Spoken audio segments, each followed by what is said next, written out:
ہوش و حواس میں جو بھی دعویٰ کرے میں نبی ہوں، میں رسول ہوں، میں پیغمبر ہوں، میرا کلمہ پڑھا جائے، اس نے کیا کیا؟ عقیدہ ختم نبوت کو تسلیم نہیں کیا، عقیدہ ختم نبوت کا انکار کیا۔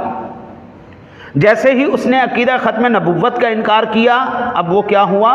صرف وہ نہیں، اس کا ماننے والا بھی جو اس کے اس عقیدے میں شامل ہے وہ بھی دار اسلام سے خارج ہو۔ تصوف کی کسی کتاب میں غیر نبی کے لیے رسول اللہ کے جو کلمات آئے ہیں، یقیناً ہوش و حواس میں جو ان کلمات کو ادا کرے گا وہ کفر کا مرتکب ہوگا۔ اہل سنت و جماعت کے کسی بھی مستند اور سکھ عالم دین نے کبھی ان عبارتوں کی تائید و تصویب نہیں کی، بلکہ رد ہی کیا ہے۔